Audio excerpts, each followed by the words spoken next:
저희가 살아가면서 혹시 만약에 사랑하는 자녀들한테 아빠, 엄마가 나한테 해준 게 뭐가 있어? 라는 얘기를 듣는다. 라고 하면은 아마 부모님들은 이걸 인정할 수 없을 것입니다. 보통 가정에서는 부모님들이 어린 자녀들의 생계를 책임집니다. 그래서 만약에 어린 자녀가 이런 말을 하면은 지금 내가 어떻게 먹고 자고 옷을 입고 학교에 다니고 있는데 모든 것을 부모님이 하고 있는 거잖아 라고 말할 겁니다. 그래서 아빠, 엄마가 해준 게 없어 라는 말을 도저히 받아들일 수가 없을 겁니다. 오늘 본문에서 하나님의 자녀들이 스스로는 하나님의 자녀답게 잘 살았다라고 자신합니다. 그런데 이번에는 예수님께서 자녀들이 했던 말을 똑같이 합니다. 나는 너를 도무지 알지 못한다. 내가 도대체 무엇을 했느냐라고 말합니다. 우리가 마태복음 7장 21절에서 23절입니다. 나더러 주여 주여 하는 자마다 다 천국에 들어갈 것이 아니요 다만 하늘에 계신 내 아버지의 뜻대로 행하는 자라야 들어가리라. 그날에 많은 사람이 나더러 이르되 주여 주여 우리가 주의 이름으로 선지자 노릇하며 주의 이름으로 귀신을 쫓아내며 주의 이름으로 많은 권능을 행하지 아니하였나이까 하리니 그때 내가 그들에게 밝히 말하되 내가 너희를 도무지 알지 못하니 불법을 행하는 자들아 내게서 떠나가라 하리라. 지금 산상수훈은 하나님 나라의 질서에 대하여 자세하게 말합니다. 팔복을 통하여 하나님 나라의 질서의 핵심이 무엇인지를 말하고 구체적인 삶을 통하여 이 하나님 나라의 뜻이 하나님 나라의 헌법이 어떻게 적용되는지를 말합니다. 그리고 나서 매 순간 우리의 일상생활에서 하나님 앞에 하나님의 뜻이 무엇인지를 강구해야 된다라는 것을 강조합니다. 그리고 나서 마지막으로 결론에서는 우리가 알고 있는 것을 삶을 통하여 실천해야 된다라고 말합니다. 하나님의 뜻을 이 땅에서 실천하는 것은 너무나 어렵습니다. 왜냐하면 세상의 질서와 우리의 죄성과 반대되게 우리 자신만을 사랑하고 우리 자신만을 위하여 살아가는 것이 아니라 다른 사람을 나처럼 사랑하면서 살아가는 삶이 바로 하나님께서 원하시는 삶이기 때문입니다. 우리의 죄성을 부인하고 자기 중심적인 모든 세계를 깨어나서 다른 사람을 내 몸처럼 사랑하는 것은 고난입니다. 그래서 이 길을 걷는 자가 너무나 적다라고 말합니다. 이렇게 하나님의 뜻을 삶을 통하여 실행하는 것이 어려운 또 다른 이유는 방해하는 자가 있기 때문입니다. 겉으로는 하나님의 자녀인 것처럼 합니다. 그러나 속은 늑대입니다. 바로 그러한 자들의 특징은 열매로 그들을 알 수 있다라고 말합니다. 열매는 계속 가지에 붙어 있을 때 맺히는 것입니다. 그런데 이 거짓 선지자들의 특징은 그들이 필요할 때만 선을 행한다는 것입니다. 그러나 하나님의 자녀는 매 순간순간마다 그들의 일상생활에서 자기의 죄성과 세상의 가치를 부정하면서 온전히 하나님의 뜻이 무엇인지를 고민하고 생각하고 말하고 행동하는 자들입니다. 매 순간 하나님의 뜻을 생각하고 말하고 행동하는 자가 바로 하나님의 자녀인 것입니다. 이렇게 거짓 선지자들의 방해가 있고 더 큰 문제에 대하여 오늘 본문은 말합니다. 바로 스스로가 하나님의 자녀다, 하나님의 제자다라고 말하는 자들입니다. 스스로만 그렇게 생각하는 것이 아닙니다. 지난 수요일 날 설교는 거짓 선지자들입니다. 그들은 늑대입니다. 그러나 마치 하나님의 자녀인 것처럼 거짓 행세를 하는 자들입니다. 그런데 오늘 본문에 나오는 많은 사람들은 스스로가 내가 하나님의 일을 하고 있다라고 생각하는 자들입니다. 그리고 이 많은 사람들뿐만이 아니라 주위에 있는 하나님의 자녀들도 그가 바로 하나님의 사람이다라고 말하는 자들입니다. 이런 자들에 대하여 21절에서 이렇게 말합니다. 나더러 주여 주여 하는 자가 천국의 하나님 나라에 들어갈 것이 아니다. 하나님의 뜻대로 행하는 자가 천국에 들어간다라고 말합니다. 그러면서 스스로가 하나님의 자녀다라고 고백하는 그들 앞에 너희는 하나님의 나라에 들어가지 못한다라고 말합니다. 이 사람들은 너무나 깜짝 놀랐습니다. 아니, 내가 어떻게 하나님 나라에 들어갈 수가 없지? 그들은 이렇게 말합니다. 내가 주의 이름으로 선지자 노릇하고 주의 이름으로 귀신을 내어 쫓고 주의 이름으로 권능을 행했나이다 라고 말합니다. 그런데도 예수님은 나는 너희를 도무지 알지 못하고 이 불법을 행하는 자들아 내게서 떠나가라 라고 말합니다. 이 어려운 본문을 우리는 어떻게 해석해야 하는 것입니까? 이 본문을 가지고 소위 말하는 은사 중지론자들은 이렇게 말합니다. 하나님의 능력, 기적은 초대교회에서 멈추었다라고 말합니다. 예수님께서는 특별한 시기에 초대교회에 성령의 능력으로 기적과 이적을 행했을 뿐이다. 그 이후에는 은사는 중지되었다라고 말합니다. 그리고 그들은 기적을 행하는 일, 능력을 행하는 일, 귀신을 내어 쫓는 일이 중요한 일이 아니다라고 두 번째로 말합니다. 왜냐하면 하나님의 나라의 법칙이 기록된 산상수훈의 팔복 속에도 이 능력을 행하는 일, 기적을 행하는 일이 없다라는 것입니다. 그래서 이 기적을 행하는 일은 중요한 일이 아니다라고 말합니다. 은사 중지론자들은 하나님의 은사는 초대교회에서 멈추었다. 그리고 기적을 행하는 일은 중요한 일이 아니다라고 말합니다.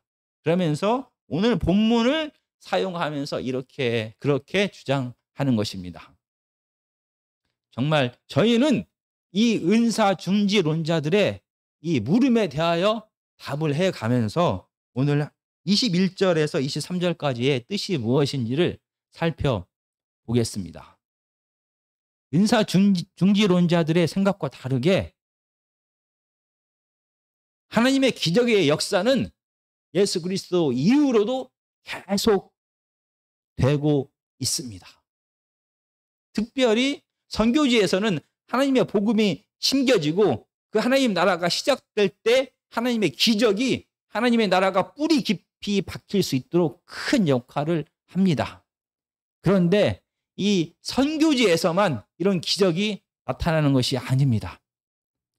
여전히 초대교회에 역사하셨던 하나님께서는 지금도 역사를 하십니다. 그래서 하나님의 능력이 필요한 곳에 하나님의 자녀들을 사랑하십니다. 그들을 돌보고 그들에게 좋은 길로 인도하십니다. 이 모든 과정에서 하나님은 하나님의 기적이 필요하다라고 느낄 때 하나님은 기적을 여전히 행하고 계십니다.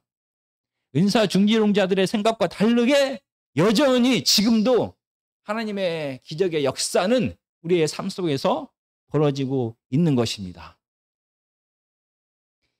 그리고 그렇다라고 하면 그렇게 중요한 일을 왜 팔복에는 기록하지 않았을까?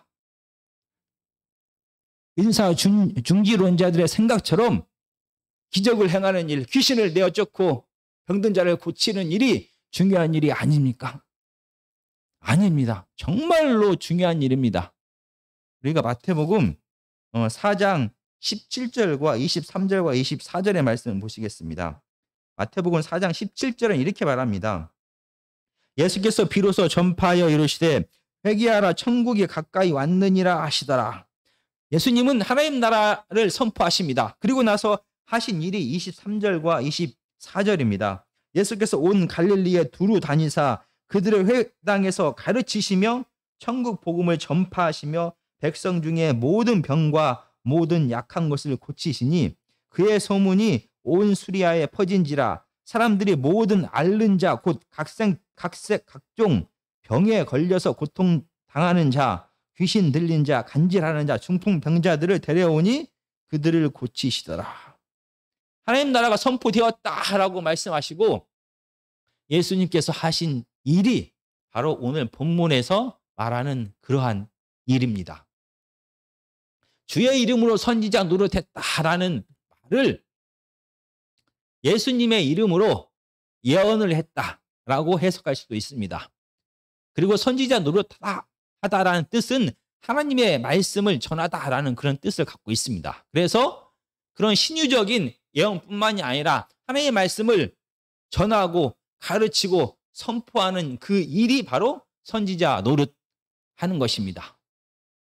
바로 오늘 4장 23절에서 분명히 천국 복음을 전파했다라고 말합니다. 바로 주님의 이름으로 선지자 노릇 하셨습니다. 그리고 각종 병을 고치고 귀신 들린 자를 내쫓으셨습니다. 오늘 7장 22절에서 나오는 많은 사람들이 한 그 일을 예수님께서는 천국 복음을 전파하시고 그 기적적인 일들을 행하셨습니다. 예수님만 그 일을 하신 것이 아닙니다. 우리가 마태복음 10장 7절과 8절입니다.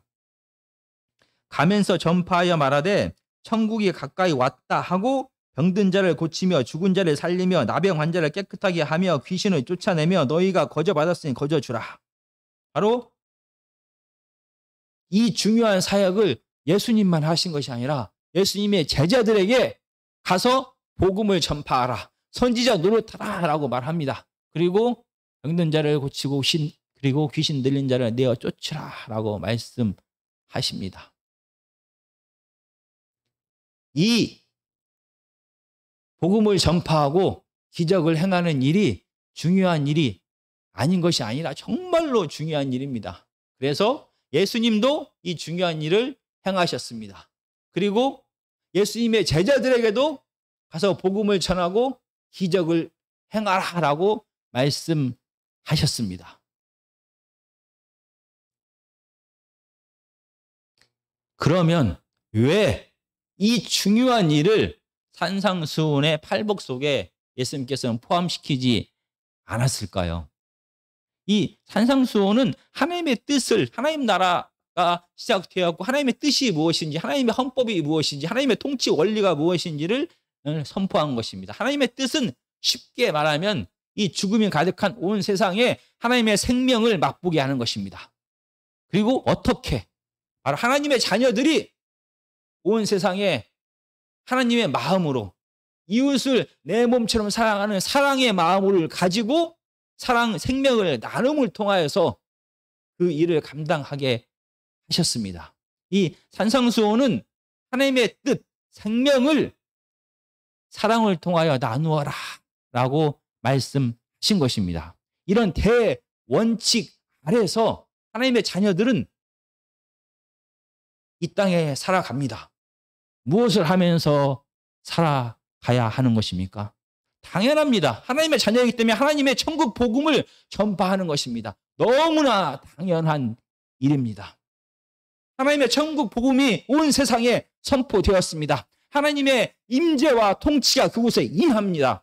생명 되신 하나님이 거하시는 그곳에 이 죽음과 두려움과 병듦과 아픔이 사라지고 회복되는 것은 너무나 당연한 일입니다. 중요하지 않아서 산상수훈에 따로 강조하면서 기록하지 않은 것이 아니라 너무나 당연한 일이기 때문에 복음을 전파하고 하나님의 임재를 통하여 이 죽음의 세력들이 하나님의 임재 앞에 무릎을 꿇고 생명으로 회복되는 역사는 너무나 당연한 일인 것입니다.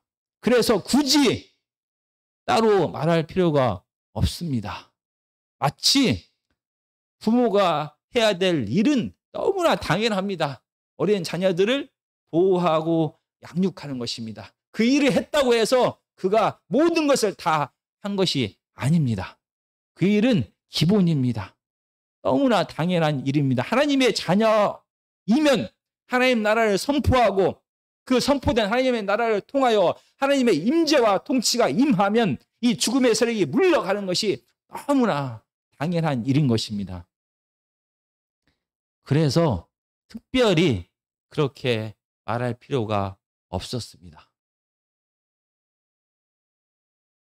하나님의 나라의 자녀들은 하나님의 일을 대신하는 자입니다. 그래서 사랑의 마음으로 그 일을 하면 되는 것입니다. 그런데 왜 오늘 본문에서 마태복음 7장에서 그들은 하나님의 일을 했습니다. 하나님께서 원하시는 선지자 노릇하고 복음을 전파하고 하나님의 능력을 행하는 일을 했음에도 불구하고 그들은 왜 예수님으로부터 너희는 천국에 들어올 수 없다라는 무서운 심판을 받은 것입니까? 23절은 이렇게 말합니다. 갑자기 내가 너희를 도무지 알지 못한다라고 말합니다. 주의 이름으로 하나님 나라를 선포했습니다. 복음을 선포하는 자가 어떻게 하는 자를 어떻게 예수님은 그를 모를 수가 있는 것입니까? 주님의 이름으로 능력을 행하는 귀신을 내어쫓고 병든 자를 고치는 이 사역을 하는 자를 어떻게 예수님이 모를 수 있는 것입니까? 여기서 모른다, 나는 너를 알지 못한다라는 말은 관계를 말합니다. 바로 예수 그리스도와 올바른 관계를 맺지 않는 상태에서도 복음 전파가 가능하다라는 뜻입니다. 예수 그리스도와 온전한 관계를 맺지 않는 상태에서도 기적을 행할 수 있다라고 오늘 본문은 말합니다. 어떻게 예수님과 온전한 관계를 맺지 않으면서도 복음 전파의 삶을 살고 능력을 행할 수가 있는 것입니까? 우리는 그러한 예를 구약에서 많이 찾아볼 수 있습니다. 우리가 한두 사람만 생각해 보기를 원합니다. 바로 삼손입니다. 삼손은 하나님과 올바른 관계를 맺지 못했습니다. 어떻게 하나님의 자녀가 저렇게 살 수 있을까라는 방탕한 삶을 살면서도 그는 성령의 능력을 행했던 사람입니다. 사울 역시 마찬가지입니다. 그는 하나님과의 관계가 시작되기도 전에 성령의 임함을 통하여 예언을 했습니다. 하나님의 관계가 시작되기도 전에 그는 성령의 임함을 통하여 성령의 능력으로 전쟁에서 승리하였습니다. 하나님과의 올바른 관계 없이도 그들은 구원의 능력을 행했습니다. 왜냐하면 사랑의 하나님께서는 이스라엘 백성들을 너무나 사랑하셨습니다. 그들을 이 고통에서 구원하시기를 원했습니다. 그래서 특별한 시기에 특별한 때에 하나님과의 올바른 관계에 있지 않다고 해도 어떤 사역자들을 들어서 사용하셨습니다. 그들이 그런 사람이 상상할 수 없는 기적을 행했다고 해서 반드시 그가 하나님 안에 있다라고 말할 수는 없습니다. 왜냐하면 하나님은 이스라엘 백성들을 너무나 사랑하셔서 그들 때문에 그들의 아픔을 치유하기 위하여 그들의 고통에서 그들을 구원하기 위하여 사람들을 사용하십니다. 삼손과 사울은 하나님께 쓰임을 받은 것입니다. 그가 쓰임 받았다고 해서 그가 하나님 안에 있다라고 말할 수가 없습니다. 그러면 무엇이 더 필요한 것입니까? 하나님의 놀라운 사역을 하면서도 무엇이 더 필요해, 어떤 것이 더 필요해야 그 필요를 채워져야만 그들은 하나님과의 올바른 관계를 맺고 하나님의 자녀가 되어서 하나님 나라에 들어가게 되는 것입니까? 하나님의 뜻을 행하는 것 자체가 중요한 게 아니라 하나님의 뜻을 어떻게, 어떤 마음으로 행하는지가 정말로 더 중요합니다.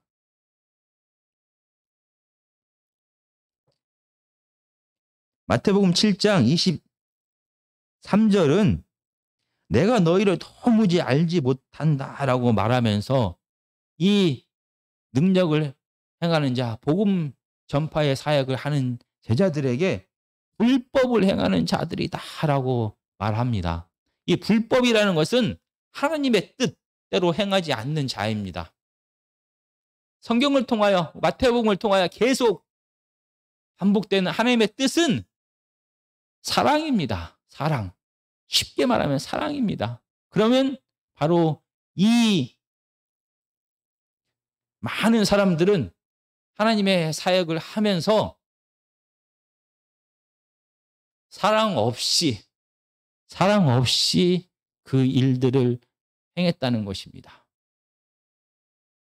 우리가 마태복음 속에서 이 사랑 없이 하나님의 일을 하는 자들의 삶에 대하여 한번 살펴보겠습니다. 마태복음 23장 28절입니다. 바로 바리새인에 대하여 말씀하시며 23장 28절에 이와 같이 너희도 겉으로는 사람에게 옳게 보이되 안으로는 외식과 불법이 가득하도다. 바로 불법이 가득한 자라고 비판받은 자가 바로 외식하는 바리새인들이었습니다. 그리고 이렇게 외식하는 바리새인들의 삶은 24장 12절에 바로 하나님의 뜻대로 행하지 않는 자들의 삶을 이렇게 말합니다. 불법이 성함으로 많은 사람의 사랑이 식어지리라.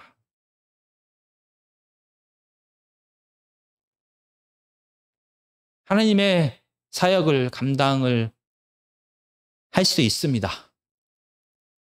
그런데 어떤 마음으로 왜 그 사역을 하는지가 정말로 더 중요합니다. 하나님의 특별한 목적이 계셔서 누군가를 사용했습니다.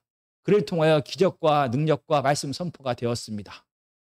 많은 사람들은 이 하나님께서 쓰신 사람을 통하여 구원의 능력을 경험하게 됩니다. 그런데 정작 쓰임받은 그 사람이 하나님과의 관계에서 멀어질 수가 있다라고 오늘 본문은 말합니다. 바로 불법으로 행하는 자, 사랑 없이 사역하는 자, 사랑 없이 복음 전파하는 자, 사랑 없이 기적과 능력을 행하는 자들은 하나님과의 관계에서 멀어진다. 하나님과 전혀 관계가 없다라고 말합니다.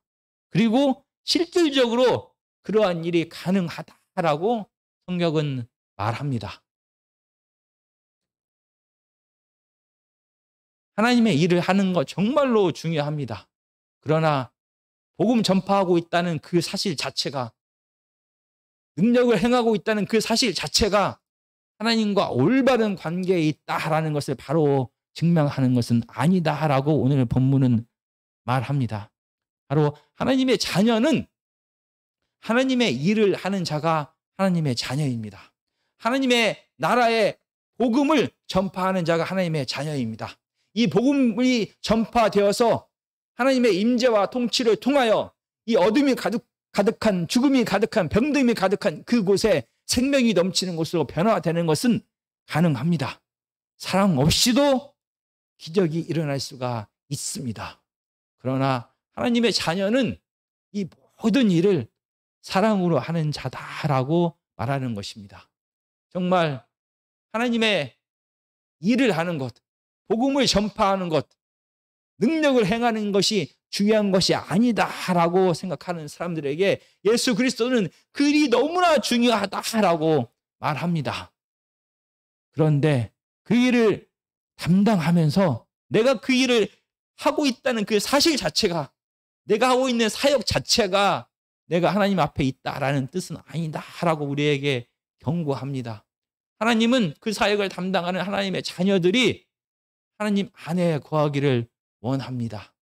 그런데 하나님의 뜻대로 하나님의 마음으로 시작했던 이 사역이 하나님으로부터 멀어지게 할 수 있음을 마지막에 이 산상순을 통하여 경고합니다.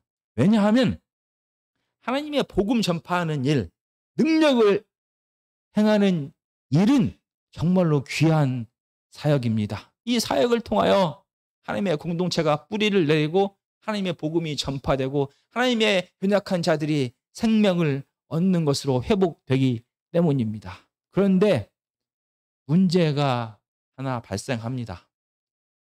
이상하게 사람들은 말씀 선포하는 자에게 집중합니다. 하나님의 이름으로, 주의 이름으로 말씀이 선포되었을지라도 사람들은 말씀 선포하는 자, 복음 선포하는 자, 복음을 가르치는 자에게 집중합니다. 그를 높입니다. 그래서 하나님의 마음으로 시작된 이 사역에서 바리새인처럼 다른 것을 구하기가 쉬워집니다.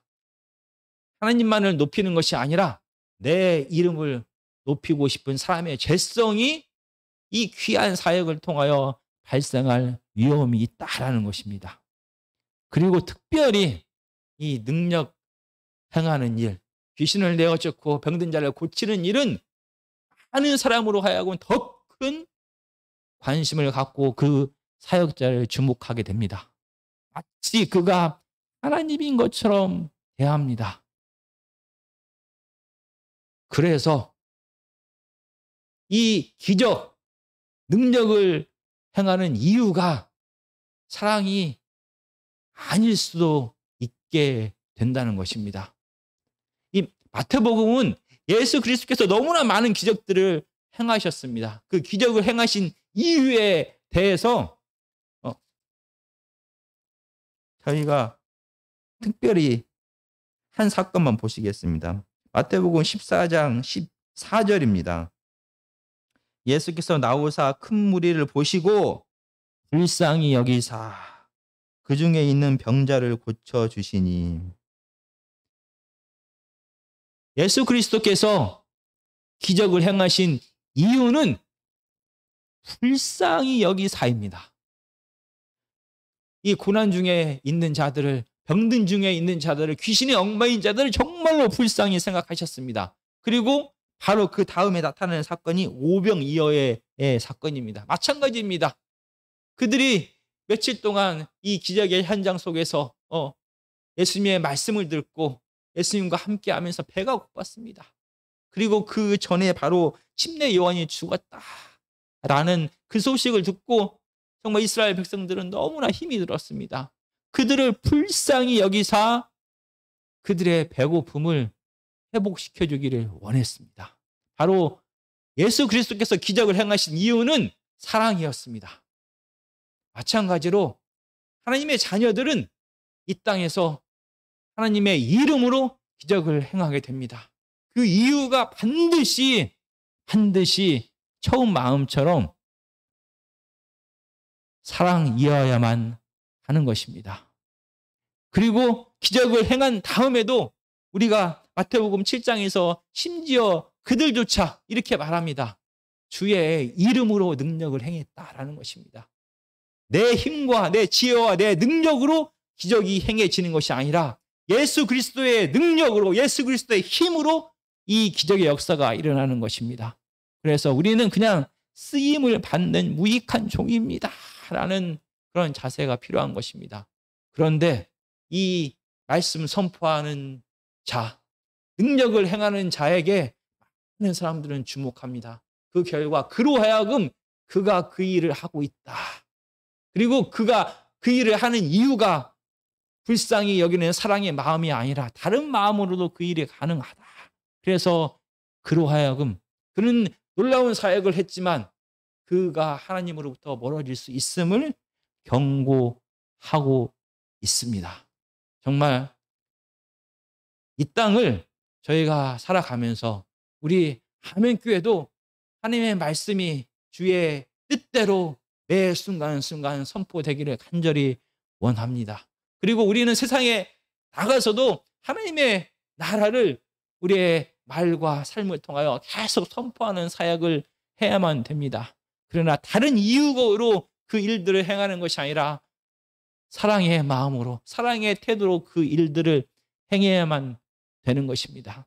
우리 아멘교회 안에서 정말 기적이 날마다 일어나기를 간절히 원합니다. 그 이유는 다른 이유가 아니라 고통당하는 그 불쌍한 삶을 하나님께서 바라보는 그 마음으로 같이 바라보면서 그 일들이 행해지기를 간절히 원하는 것입니다. 이렇게 겸손하게 사랑의 마음으로 하나님의 사역을 감당할 때 하나님의 공동체는 세워지고 하나님의 공동체는 확장이 되고 그리고 그 사역을 감당한 그 사람 역시 하나님의 자녀로서 하나님의 나라와 함께하는 기쁨을 매 순간 맛보게 될 것입니다. 정말 이 하나님의 말씀을 매일매일의 삶 속에서 저희가 다시 한번 돌아보고 이 말씀대로 사랑으로만 우리가 사역을 하는 저와 여러분들이 되었으면 저와 여러분들이 되기를 간절히 기도드립니다.